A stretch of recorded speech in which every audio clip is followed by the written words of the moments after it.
please.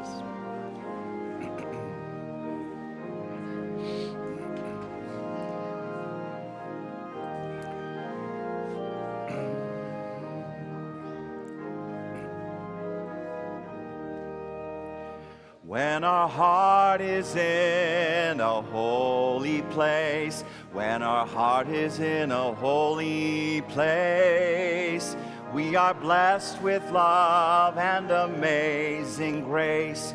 When our heart is in a holy place, when we trust the wisdom in each of us, every color, every creed and kind, and we see our faces in each other's eyes, then our heart is in a holy place. When our heart is in a holy place, when our heart is in a holy place, we are blessed with love and amazing grace. When our heart is in a holy place, when we tell our story from deep inside, and we listen with a loving mind, and we hear our voices in each other's words, then our heart is in a holy place. When our heart is in a holy place, when our heart is in a holy place, we are blessed with love and amazing grace. When our heart is in a holy place. As Unitarian Universalists, we believe truth is larger than any one book or way. Religion and science go hand in hand. Integrity requires freedom of conscience. Diversity is something to celebrate. In the struggle for justice, we come alive. Our highest aspiration and calling is love.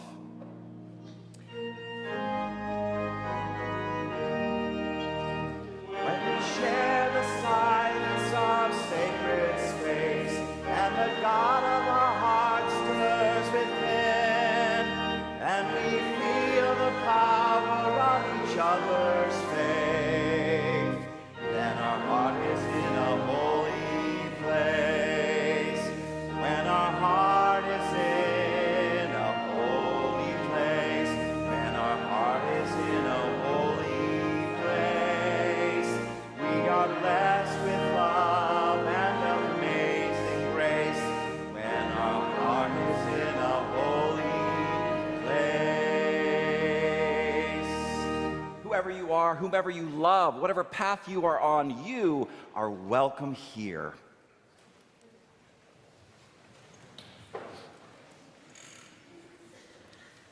So around 3 years ago, a new kind of leadership group was established here at West Shore.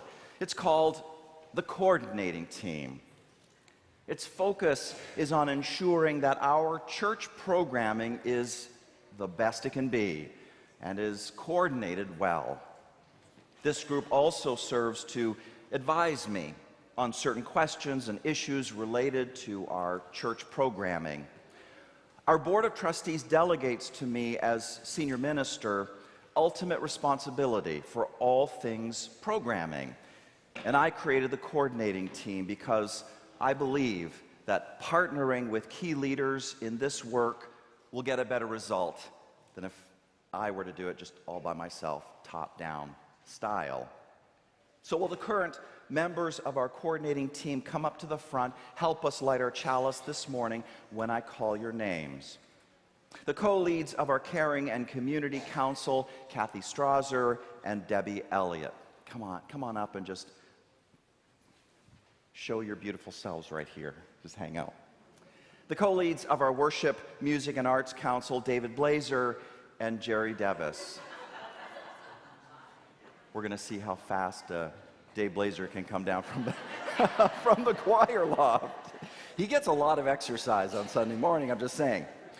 The co-leads of our Ways and Means Council, Suhanna Kiris and Vicki Warden.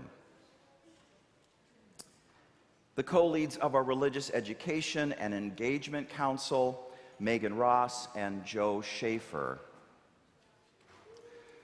The co-leads of our Justice and Outreach Council, Gloria Beamer and myself. And our lay minister, Barbara Walker and Ann Osborne, who both serve as at-large members of the coordinating team. Ann Osborne is joining us virtually. You saw her picture, though, right there, her beautiful face, bottom row there, right to the right. Now, one of the beauties of the coordinating team is that it creates a space in which our paid staff and lay leaders can be thought partners in creating, improving, and troubleshooting issues related to our church programming. So together we light our chalice this morning. May its light ignite our passion for service and inspire our creativity and our commitment. And there it is lit. Gratitude for their leadership among us. Show them some love. Show them some love. Thank you. Thank you. Thank you. Okay, you can run back up there. Okay, yeah, we're going to give Dave a head start here. Thank you. Thank you. So once again, welcome everyone to West Shore UU Church, best place to be on a Sunday morning in Cleveland. Can I hear a shout out to that? Yeah, best place to be Sunday morning, Cleveland. We got so much that's good that's going on. Check out that West Shore Weekly, that insert in your order of service. There's a couple of other items there. Just so much going on where you can find a way to get connected, build friendships, deepen friendships, and pursue the hungers of your mind and spirit and body. So lots going on here at West Shore. There's a movie tonight. And there is a movie tonight. There you go. Now, a special announcement from Matt Lowell from your Board of Trustees.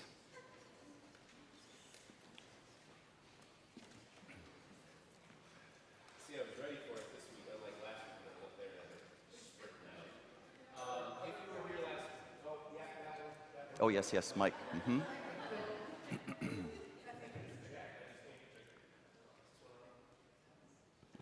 There we go. Okay.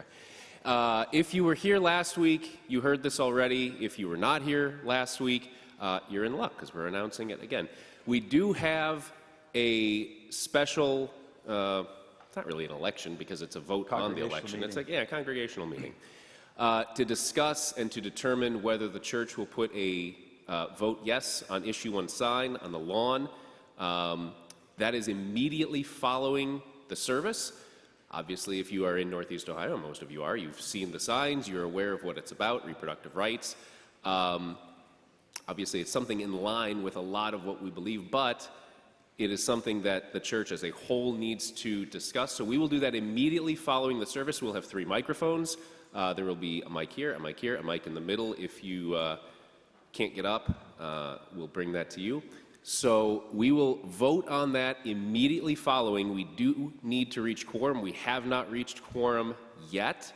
We have, I think, 106 online votes. That's fantastic. I think we need 138. Something like 138, 140, somewhere in there. So we're almost there. We're not quite there. We need to reach 30% of the membership. So do stick around. The food at coffee hour will still be there afterward, I promise. There are leftover bagels. There are leftover donuts. There's a little bit of apple crumble. That Jacqueline brought in, all from Breakfast Buddies. If you are not at Breakfast Buddies, you should come last Sunday of every month. There will be food. It will be available, but let's vote, discuss and vote first. So immediately following, discuss issue 1. We'll decide whether or not to put a sign up, and we'll go from there. Thank you. Thank you. And I'll repeat some of those announcements at the end of the service. But thank him, thank our Board of Trustees. Appreciate their leadership. Thank you. Now, as Matt alluded to, democratic process is a key aspect of our religious identity, and our congregational meeting embodies that to a T. It also brings to mind a special film coming up in our West Shore film series. And if you've never seen one of these films, you got to check it out. They're wonderful. So this film coming up, it's called Join or Die. Join or Die is about civic engagement in America, the importance of communities like ours, the challenges and joys of democracy. It comes November 11th, so be looking for information about that. There's information in the rotunda that you can check out after the congregational meeting on your way to Baker Hall. Check it out. Great movie. Now let me ask, if you're here for the first or second time and you don't mind people knowing, will you raise your arm? Let us know who you are. Fantastic. We're glad you're here this morning. Now, I'm an introvert, so if I was visiting this church, I would not have raised my arm. So if you didn't raise your arm, but it's your first or second time, welcome to you too. We're really glad that you are here this morning. So now we're going to move into greeting each other warmly. Look for someone you don't know and say hello. Say hello to them. Children and youth will take this time to go to their religious education classes. The greeting time will end with the sounding of the bowl. Let's do it.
So I want you to check out this video about our brand new worship program called Soulful Wednesday.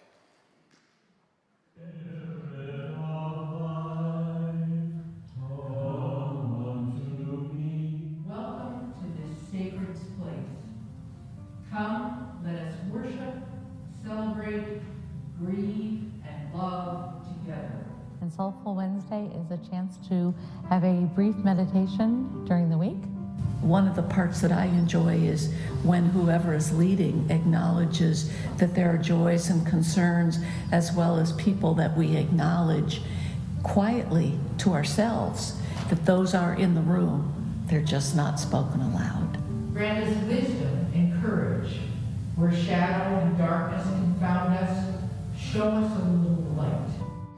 For me, one of the reasons that I enjoy coming is the connection, because that's an important part of being here, is those connections, friendships, but just those human connections. As we lead this community as the Spirit, may we remember the difficult lesson that each day offers more things than we can do. May we do what needs to be done, postpone what does not, and be at peace with what we can be and do.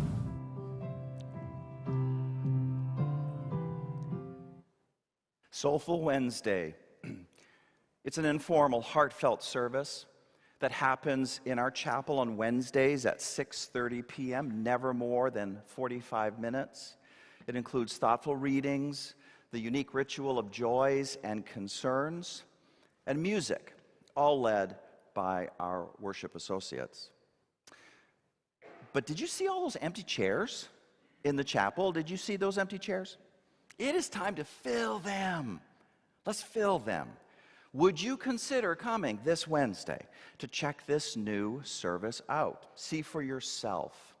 West Shore member Mike Kanikas has this to say about his experience. I reached out to him this past week, and maybe this can be your experience as well. So he says, I like going to Soulful Wednesday because it's a nice middle of the week break when I can get together with others and have a few minutes of restful yet stimulating thoughts. I know I can do it by myself at home, but being at West Shore with others is comforting. I like the joys and concerns because it gets me up there to talk about some personal things. It's not usually my way. I always leave there feeling relaxed and joyful. It definitely lifts me up. In general, how wonderful that West Shore is growing and exploring new ways to support people's spiritual growth. That's the larger thing I'm wanting to really share with you this morning. And above all, I want to thank you because it is your gifts of time and talent and money that make every program we have here at West Shore, including our growth, possible. So thank you. The morning's offering will be given and gratefully received.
cutting wood to sell in the village.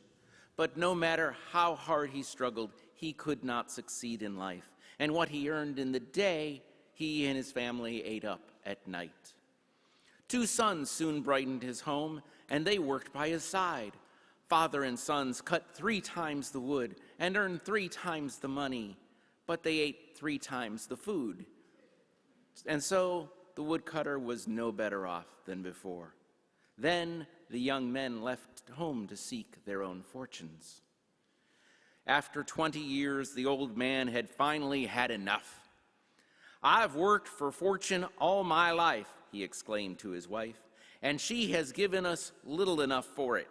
From now on," the old man swore, "if fortune wants to give us anything, she will have to come looking for me." And the woodcutter vowed to work no more. "Good heavens," his wife cried out, "if you don't work, we won't eat." "And what are you saying? Fortune visits great sultans, not poor folk like us."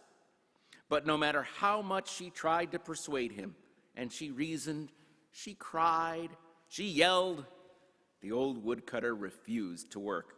In fact, he decided to stay in bed.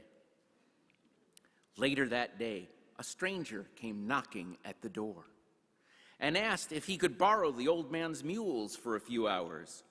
The stranger explained that he had some work to do in the forest and that he noticed the woodcutter was not using the mules. The old man agreed, still lounging in bed. He simply asked the stranger to feed and water the two animals. The stranger then took the mules deep into the forest. He was no ordinary man, but a magician, and through his arts, he had learned where a great treasure lay. So he went to the spot and dug up heaps of gold and jewels, loading the booty onto the two mules. But just as he prepared to leave, gloating over his new wealth, soldiers came marching down the road. The stranger became frightened. He knew that if soldiers found him with the treasure, they would ask questions. His sorcery would be discovered, and he would be condemned to death. So the stranger fled into the forest and was never seen or heard from again. The soldiers went along their way, noticing nothing unusual, and so the two mules waited undisturbed in the forest. After many hours, they started for home on their own, following the trails they had used with the woodcutter for many years. When they arrived at the woodcutter's home, his wife saw the poor animals. She ran upstairs. "Dear husband," she cried out, "come quickly. You must unload the mules before they collapse." The husband yawned and turned over in bed. "If I've told you once, I've told you 1,000 times. I'm not working anymore." The poor woman hurried downstairs, thought for a second, and then fetched a kitchen knife. She ran to the mules and slashed the bags on their backs to lighten the load. Gold and jewels poured out, flashing in the sun.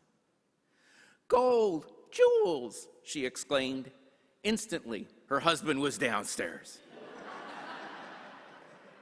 And he stared in astonishment at the treasure spilling into their yard.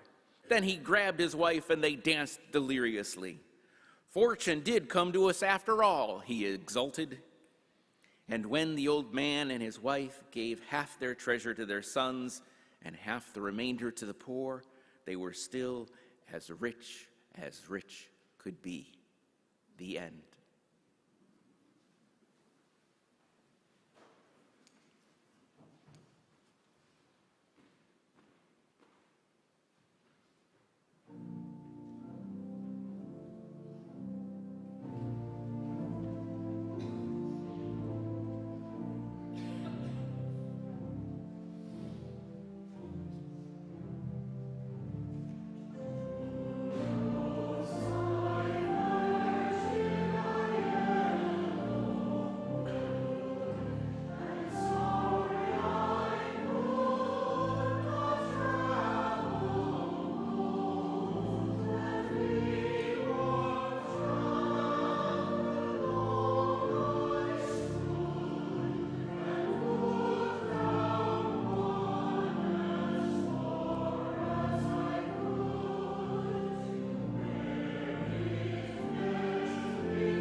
September 6th, 2023.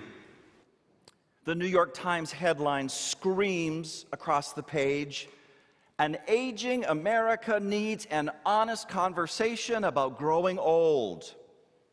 In less than 2 decades, says the newspaper in a voice I imagine to be like that of the narrator of a disaster movie, the graying of America will be inescapable. Older adults are projected to outnumber kids for the first time in U.S. history.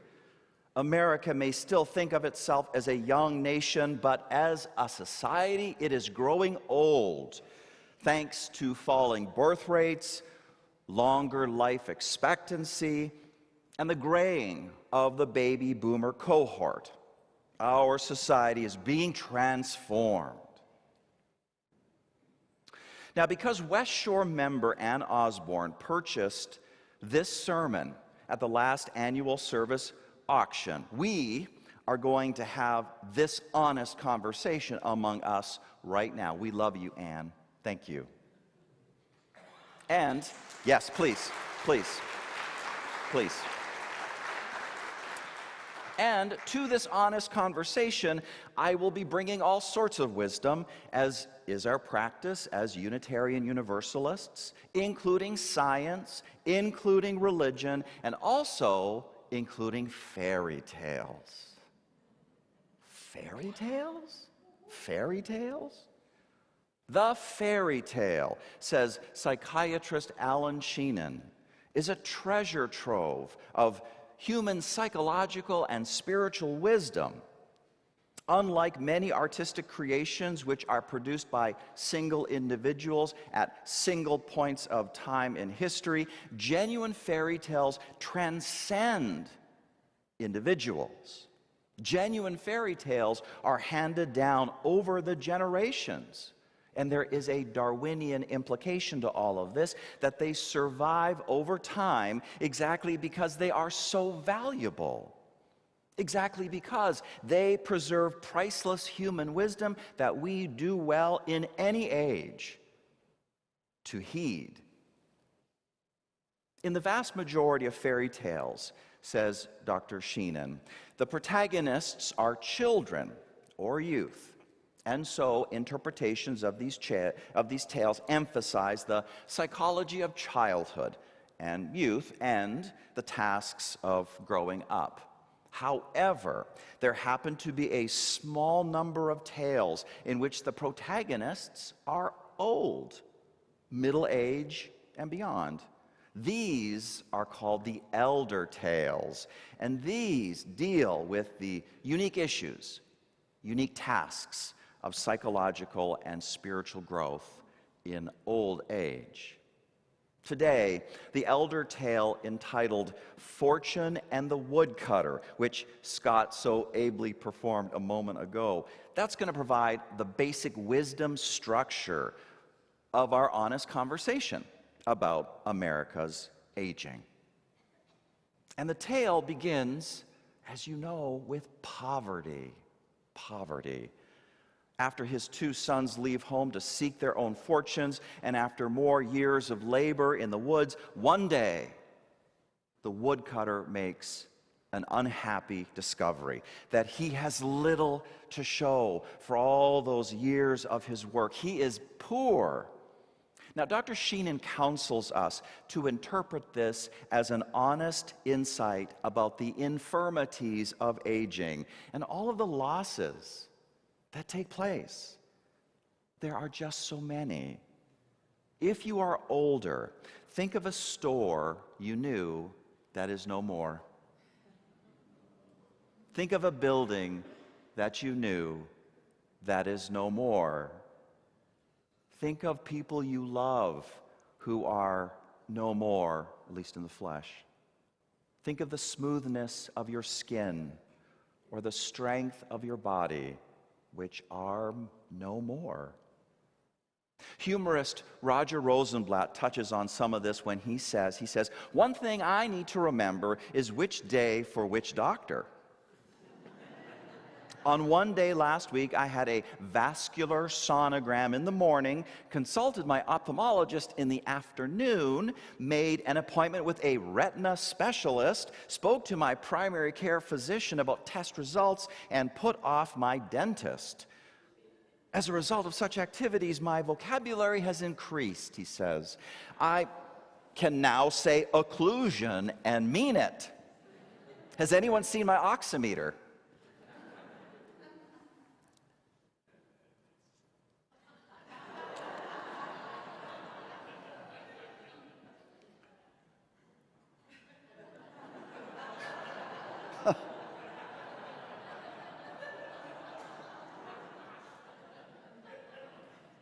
Ha ha. Roger Rosenblatt goes on to mention what he calls another of aging's unnerving surprises. He says, you disappear from the culture, or rather, it disappears from you. Young women and men shown on TV as world famous you've never heard of. New idioms leave you baffled. You are Rip Van Winkle without having fallen asleep. Can you relate? Your laughter says you can. With less humor and more sobriety, the Reverend Carol Johansson wonders, I am, she says, an elder, age 71 and counting. And I wonder, what about when I retire? What happens when I lose physical strength? Have I already experienced the best of life? I resonate, she says, with the words Peggy Lee sang in the 1960s, is that all there is? And she says, I hope not.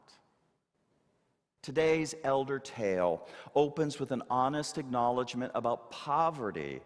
But we are not done mining this symbol for all of its worth, because the personal losses symbolized by the fairy tale's poverty, they are interwoven with negative stereotypes about aging, together with a pernicious dynamic that social scientists call stereotype threat.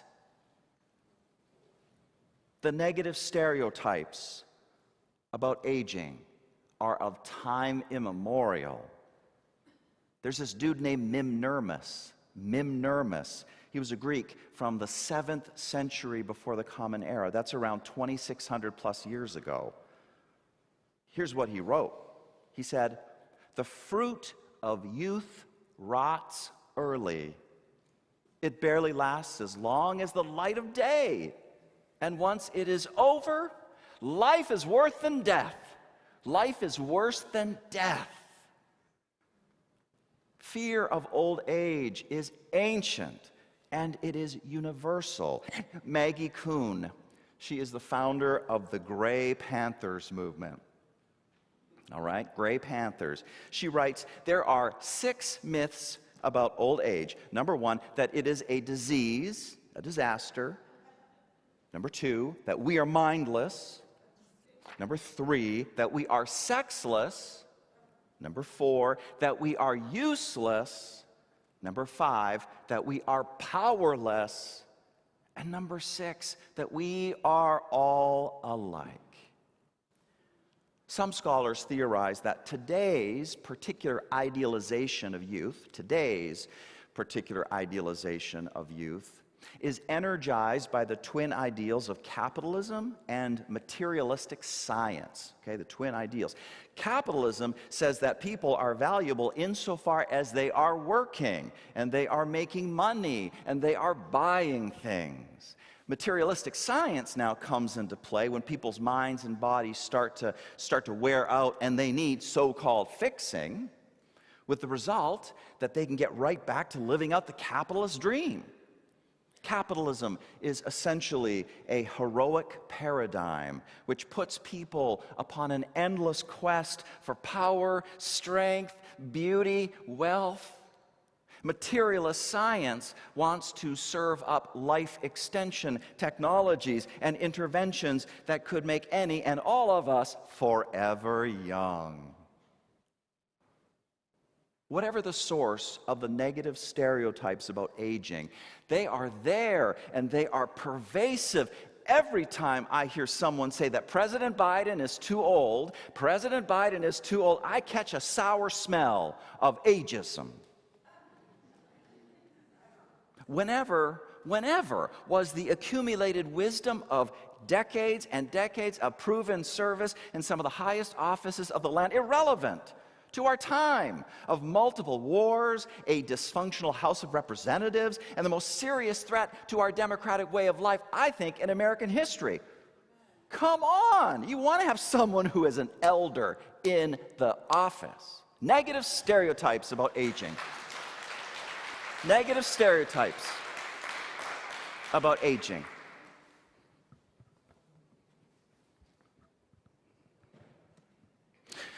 The most important thing to know about all of these negative stereotypes is that they are contagious, literally contagious.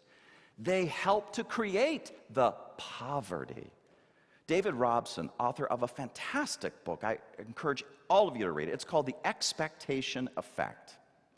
That book, so Dave Robson, he says a little bit about what drove him to write this book, so I'm going to quote him here. He says, "The expectation effect concerns how our beliefs become self-fulfilling prophecies through changes to our behavior and to our physiology, our body, our cells. The research on aging demonstrates this beautifully," he says. The research has shown that people who have a negative belief about aging, who associate aging with a kind of inevitable decline, with disability, with a lack of independence, that these people actually age much more quickly. Their actual biological aging is accelerated. This, he says, can be seen right down to the cellular level.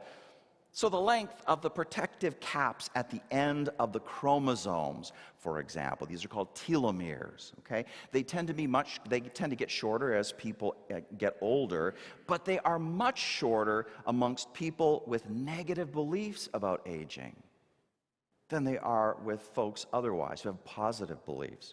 So he says, people who hold the negative beliefs about aging live for 7.5 years less than people with positive beliefs.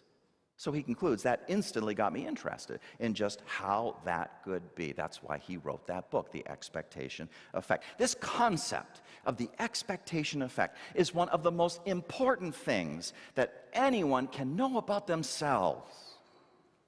For each and every one of us, there is an excess of life possibilities, but often only a few of them are ever realized, and it is because our brains are what he calls prediction machines, which allocate the use of personal resources. They allocate those resources in line with the expectations we have for ourselves or the expectations others put on us.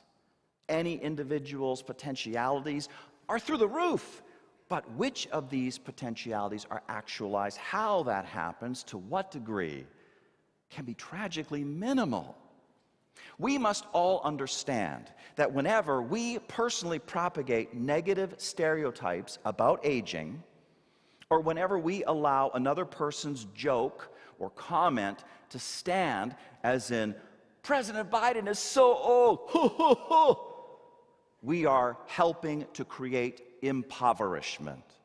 When we joke about aging, or when we talk about aging in such a way as to reinforce stereotypes that aging means being fragile, being lonely, being forgetful, being grumpy, being sick, being boring, being useless, being a burden, when we talk like that or joke like that, we are helping to create impoverishment. The scientifically verifiable dynamic is called stereotype threat. Stereotypes, negative stereotypes, threat. They threat. They're contagious. People catch them. They change us down to the cellular level. If we are to be a people of anti-oppression, it needs to stop.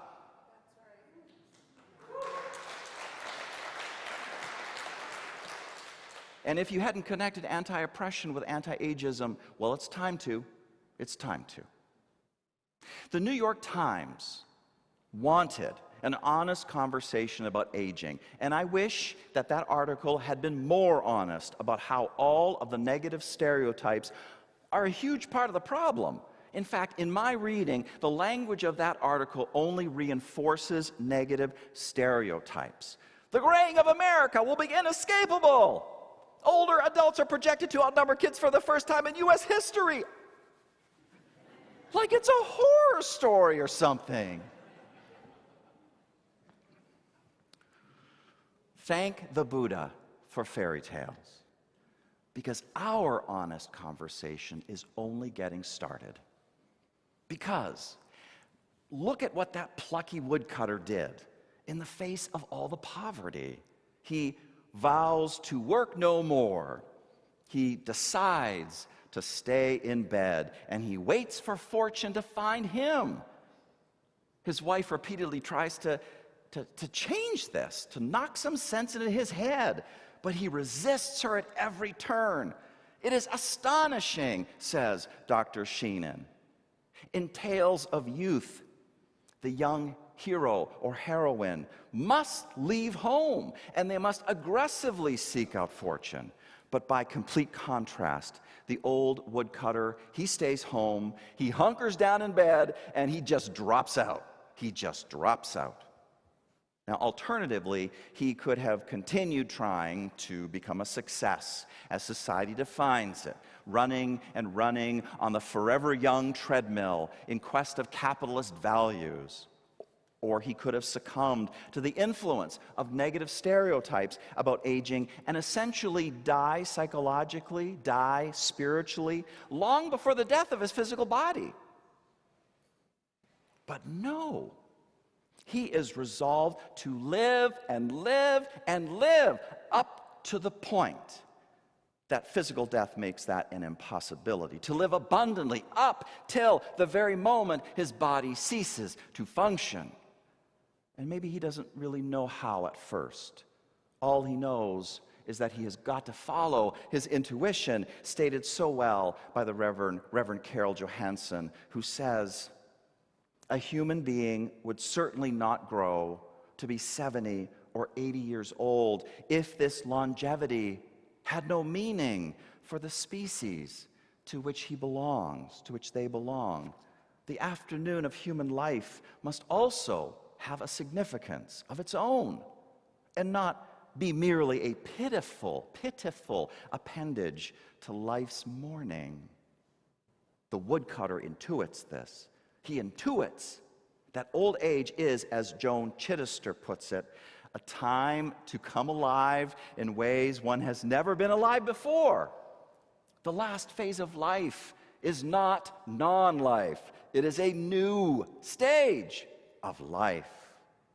The old woodcutter steps off the treadmill of a youth-worshiping society, and in this way, he opens up room for a countercultural vision of elderhood to emerge. He opens himself up for a new vision of what it might mean to be young old, that's ages 65 to 74, or old, that's 75 to 84, or the oldest old, 85 and beyond. Do you happen to be in one of these age ranges? I heard someone say yes. Thank you, yeah. And if you are, great. And if you are not in one of these age ranges, I want to say that you are still in the right place. You are still in the right place. Because, as we have just seen from our exploration of the expectation effect and stereotype threat, everyone, no matter what their age happens to be, is an integral player in ensuring that the cultural environment is clear of noxious stereotypes. You do it, you practice this version of anti-oppression because you love other people. And you do it because you love yourself, because you will soon yourself be the victim of any ageism you espouse. You're going to get old soon enough. You 20-year-olds out there, 30-year-olds, 40-year-olds, you're going to get old soon enough. Now, what this time of working no more and staying in bed might look like, it can vary. I suspect that it involves a lot of personal reflection and exploration. Mandatory would be honesty about the degree to which you yourself have bought into negative stereotypes about aging. That is mandatory. And there's more. I think much more to this. The Reverend Carol Johansson suggests what this might be when she acknowledges the work of developmental psychologist Erik H. Erikson, whose 8 Stages of Life, a book he wrote in the 1950s called Childhood and Society, it laid the foundation for modern studies of aging. Erikson's stages, she says, cover a lifespan, with each stage defined by the use of contrasting words that indicate either a successful passage through that stage of life or one that is not successful, incomplete. For the 8th stage, Erik Erikson, he calls it, it's the maturity stage. The contrast is integrity versus despair. Integrity versus despair. And in this stage, says Erikson, a person either accepts their life with all its mistakes and blessings, that's integrity. And what a definition of integrity, right? Okay? Either you accept your life with all its mistakes and blessings, or you find the past not only unacceptable, right? You find the past unacceptable, but you realize that death is on the horizon. There's no time for do-overs. You're in despair. Integrity versus despair. Now, Reverend Johansson, as she's laying all this stuff, she gets to the main point here. She says, the move towards integrity is spiritual work. Looking back, taking stock, giving thanks, knowing shame, reconciling where possible, forgiving when necessary, oneself as well as others, and accepting forgiveness. All this is the spiritual work necessary in the second half of life. Someone's phone just went off. That is the God saying amen to what I just said. And then the Reverend Johansson says this, yet most elders are left to do this work alone. She says, in my experience, faith communities give little attention to the spiritual needs of elders. Now, they may host luncheons, provide rides, or visit shut-ins, all of which is needed and usually appreciated. It is no small thing to continue to go to church and be a part of a church community, but, she says, I believe more is needed, just as children and teens need age-appropriate spiritual work, support, rather, so do elders. Now, if you are young old, or old, or the oldest old, 85 and beyond, has this been your experience at West Shore, that you've not felt sufficiently supported in your spiritual work? I'm not talking about luncheons. I'm not talking about rides, right? The spiritual work of accepting your life, looking at your life, forgiving others, right? Moving towards integrity and away from despair. What's your experience been here at West Shore? I literally want to hear from you. I mean, the only critique I have of the woodcutter fairy tale is that it suggests that we as individuals can step off the social treadmill, that we can drop out, we can create for ourselves a new vision of positive elderhood. And I don't think so. It is a collective achievement. That is something we have to do together. It's something we need to do together. My open question to you this morning is, can we do better at this at West Shore, supporting the spiritual growth of our elders among us? Shoot me an email. Talk to me. What do you think? But now let's go back to the fairy tale. The stranger comes. Remember the stranger? I hope you do. Wow, I got a lot of blank looks there. Whoa! Okay, can you read the story again? No. The stranger is the magician, right? He uses the old woodcutter's mules to find treasure. Now, happily, the soldiers happen to come, and the magician scrams, leaving behind the treasure. The mules then return home with the treasure, and so the story ends. Fortune did come to us after all. That's what the woodcutter exulted. And when the old man and his wife gave half their treasure to their sons and half the remainder to the poor, they were still as rich could be. Magic comes to the woodcutter and his wife in the midst of all of that poverty. That is the amazing lesson of this tale. Magic comes. Magic comes. The magic is not just for children and youth. That Disney magic, not just for children and youth. Magic is for elders as well. But it is a very different sort of magic. It is a very different sort of magic. Magic in youth tales comes effortlessly. The young man or young woman, says Dr. Sheenan, is freely given help by a fairy godmother, or they find some magical treasure.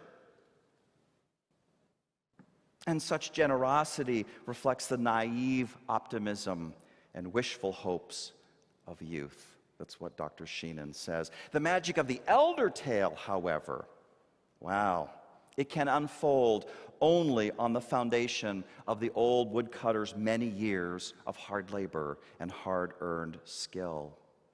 This is symbolized by the role of the mules in the story.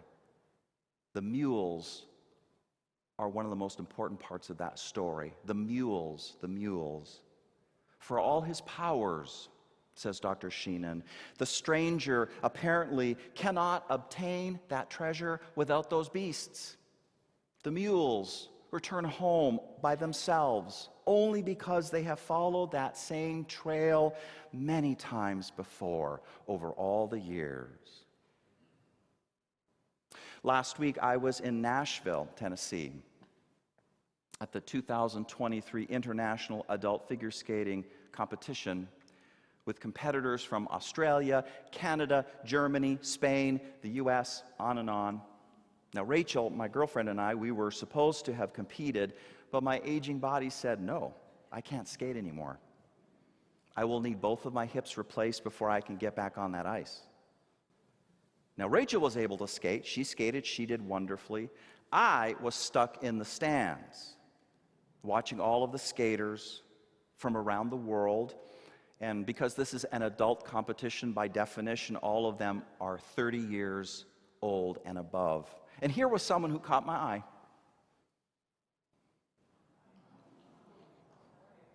She is Beth Putnam. She is 73 years old. Now, I didn't know her from Adam. I still don't know her from Adam. But there was something very special about her energy and her smile. And when she came up to the stands, I limped to her. That's my life right now. I limped to her. I asked to take her picture. I hurriedly said, I'm a Unitarian Universalist minister and I'm preaching about aging this Sunday, and can I take your picture? I did. You see, even when I'm like in a distant location, I'm still working for you guys, right? I was writing my sermon there in the stands. Anyhow, I saw her, asked her permission. She said yes. She looked a little confused, but she said yes.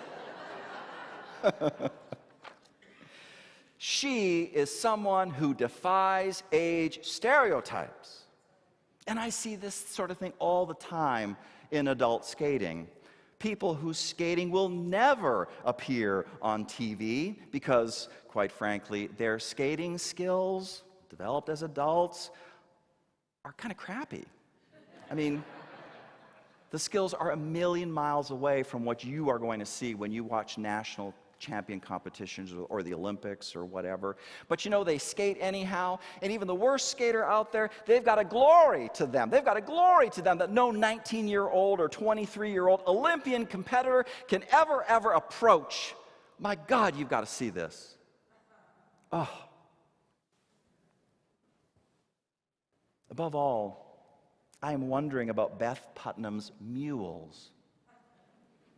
In other words, her character attributes which only a lifetime of living could forge, which served to bring the magic of skating to her in later life. I'm wondering about the wisdom she has lived into,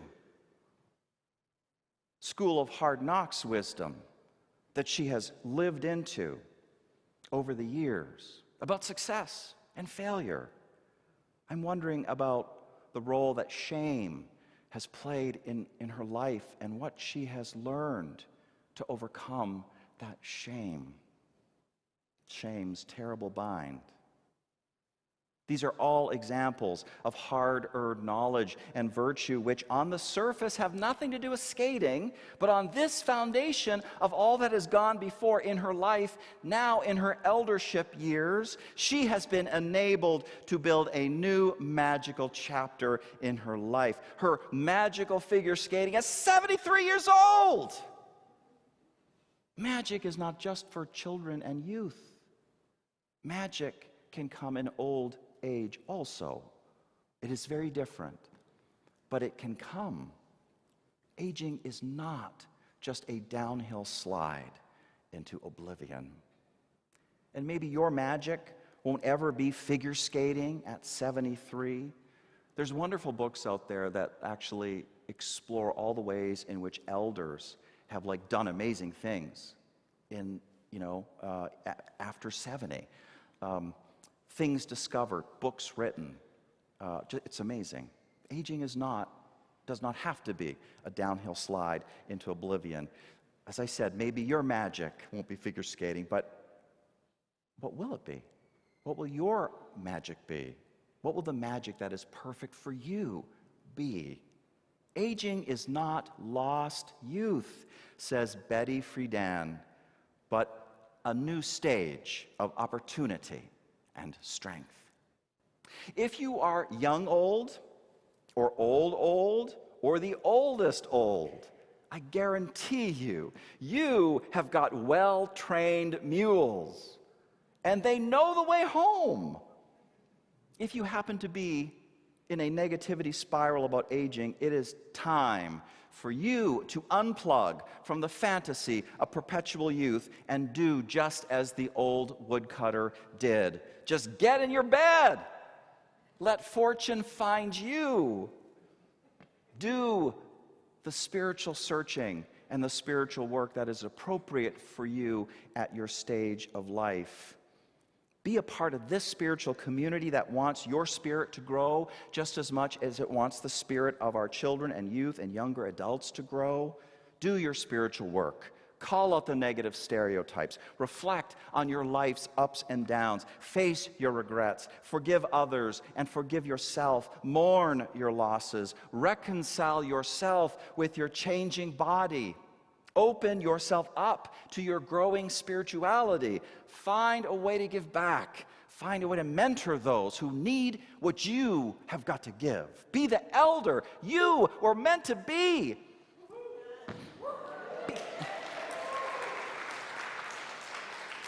Don't die psychologically and spiritually before the death of your body.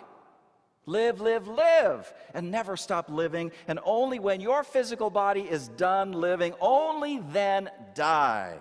The magic is real. You got to allow that magic to find you. Let it find you.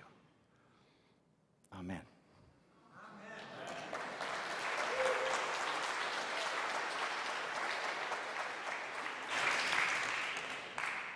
Let's say our extinguishing the chalice words together.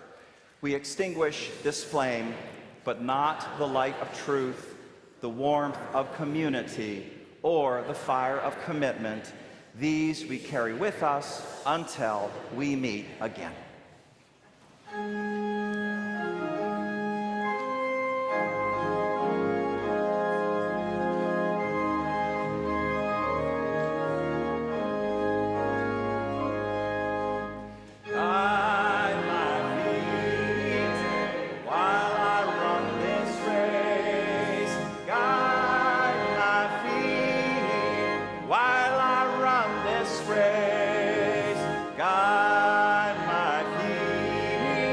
while I run this race, for I don't want to run this race in vain, race in vain.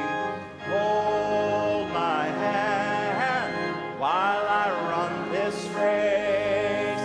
Hold my hand while I run this race.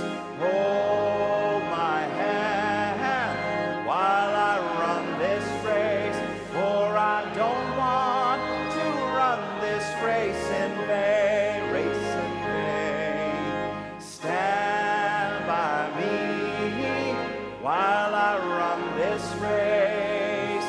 Stand by me while I run this race. Stand by me while I run this race, for I don't want to run this race in vain, race in vain.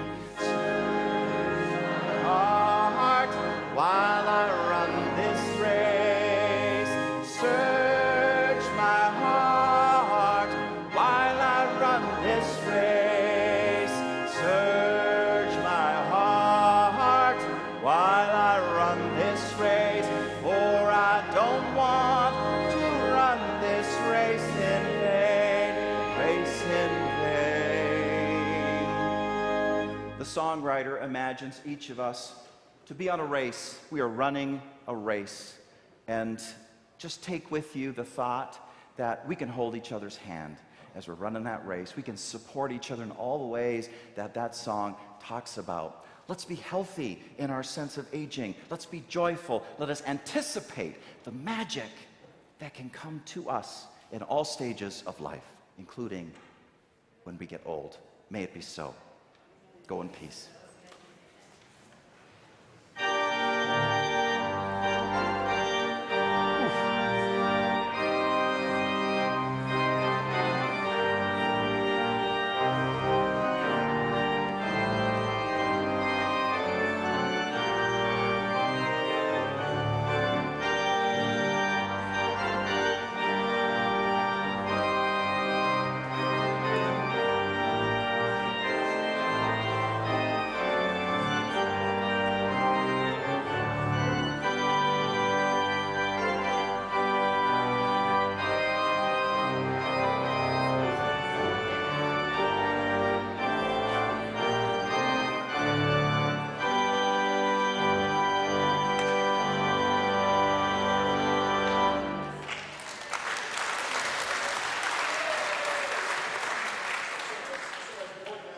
Well, would someone, yeah, there you go. As board member Matt Lowell told us earlier, we are now about to begin our special congregational meeting. Parents are going to need a few minutes to pick up their kids from religious education and move them to childcare, which is available in room 6. So we're going to start the meeting in 5 minutes. We will not have a receiving line. Again, childcare is in room 6. For visitors and other people who are not eligible to vote, please feel free to head off to Baker Hall, where there will be refreshments and an opportunity to mix and mingle. Our amazing membership coordinator, Diane Alcorn, will be there to greet you and answer any questions you may have. After the meeting, everyone is encouraged to go to Baker Hall and enjoy the refreshments there. Thank you. Oof. Stand by me.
Okay.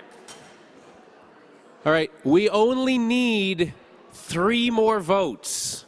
If we get 3 more votes, and it might be even less now, we will have achieved quorum and we don't actually need to stick around. So we need 3 more votes. We need 2 more votes. Take that up, right up at the top of the ramp. All right, 2 more votes. I didn't know we were that close. Okay, if you have not voted, there is a simple little paper ballot. There they are. It is in right at the top of the ramp. Yep, right out the doors. So it's a little paper ballot, either in favor of placing a sign on the lawn, opposed, or abstaining.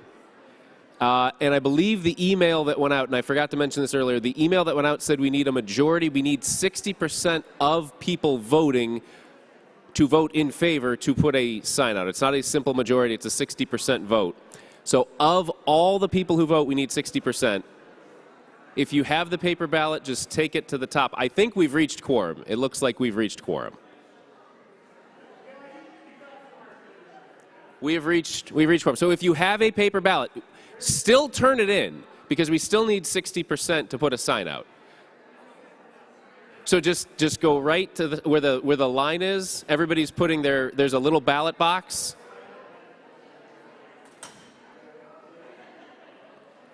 If you have a paper ballot, it is still 100% worth voting, even though we have reached quorum, because we still need to reach a 60% majority. So take your ballot, put it in the ballot box at the top. Kathy is much better at this than I am, so I'll give way. No, I was just gonna say we've reached quorum and we've reached the 2/3 majority, the 66.6. Was it 60? Was it 60 or 67?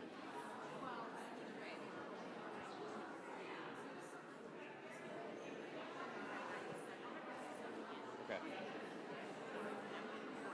Yeses and nos added. Do you know what I'm saying? Yeah. If you want an official count, you can base it off of this time. Oh, you did say 2/3. I'm reading this wrong. Okay, that's all right. All right.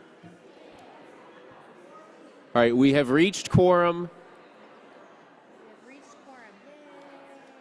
So if you have a paper ballot in your hand, still put it in, because we still need to count and tally all the ballots.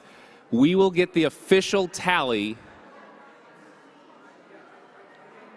in just a few minutes.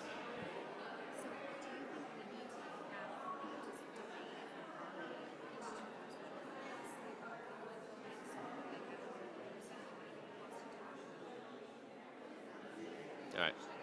Well, it sure has filtered out. I guess ask Kathy, but yeah, sure.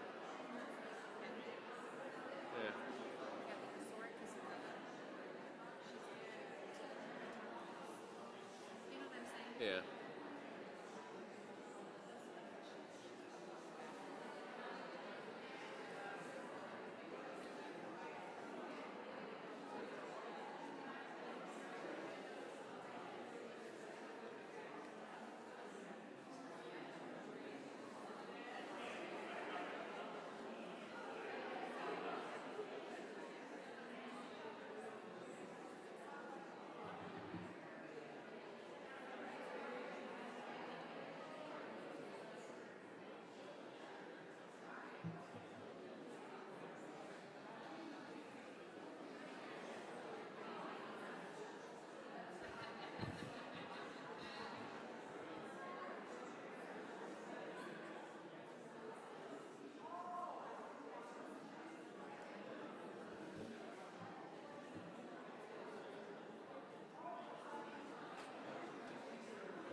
Wind up doing it because we reached quorum. Yeah. It looks like we've reached the 2/3 majority.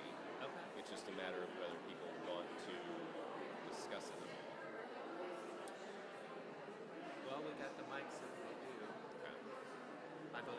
When you said we were almost at quorum, I just put that email link and voted online. So. Well, and I didn't vote ahead because I'm like, well, I'll be here. Yeah. And I didn't vote ahead on the paper because I'm like, well, I'm manning a mic, so I got to be here anyway. Yeah. Oh, okay.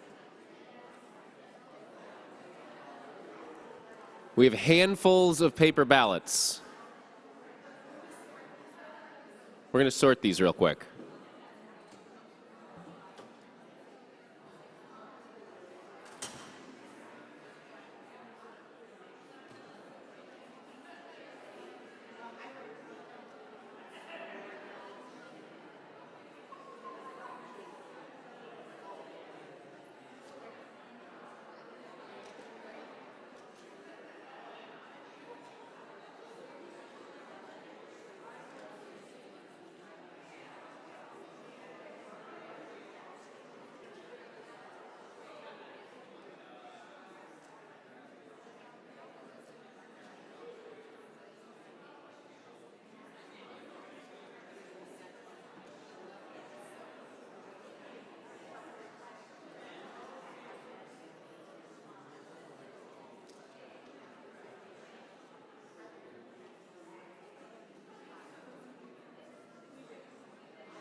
Okay. Oh, do you want? Oh, Okay. go together. Together. All right. Yeah. So between all online and paper ballots, we received 190 ballots. 3 people abstained. Out of the remaining 187, Kathy, do you want to read the total? So we had 170 yeses, and just to let's back all this up. So we have 460 official members. 30% quorum necessary would be 138. So we were well over quorum at 190. Members voting, and of the 190 votes, both online and in person here, we had 170 yeses, 17 noes, and 3 that abstained. So we have, means that the sign can be placed in the front lawn. If there is anybody that would like to still come up and talk yay or nay, we'll have the 2 minutes per side that we can do, and we have people ready to have the mics out, so just let us know if anyone would like to still have some conversation about the issue.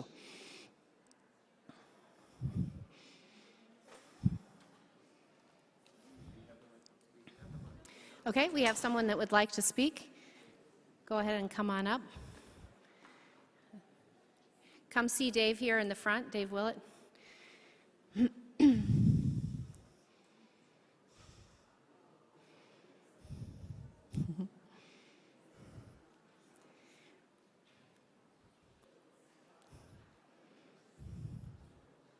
And then can someone keep an eye on the time for the 2 minutes?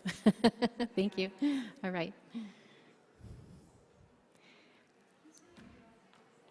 We've already met the vote, and we have voted, the yeas have won at 190. Yes. Okay.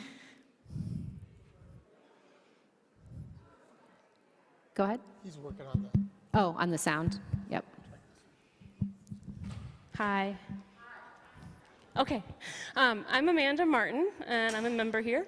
And I have been outside a little bit today during the service, and I met Dee and some others who are handing out vote yes signs to people who want to put them in their yards. And they have a, I'll let her explain it if it's okay with you guys. She's not a member here, but I invited her as a guest to come to the meeting because they were wondering if they could hang up one of their banners on our property. And just wanted to bring it forward. I know that it might be. Yeah, this was okay. Just the sign. Yeah. Okay. Okay. I totally understand. Yeah. But if you would like a vote yes sign, you can go outside and pick one up in the front doors. All right, thank you. Would anyone on the nay side care to offer why and share?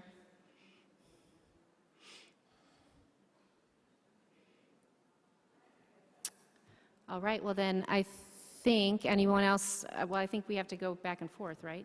Okay. So I think we can adjourn the meeting. That was nice, short and sweet. Thank you, everyone. We appreciate the democratic process here at West Shore.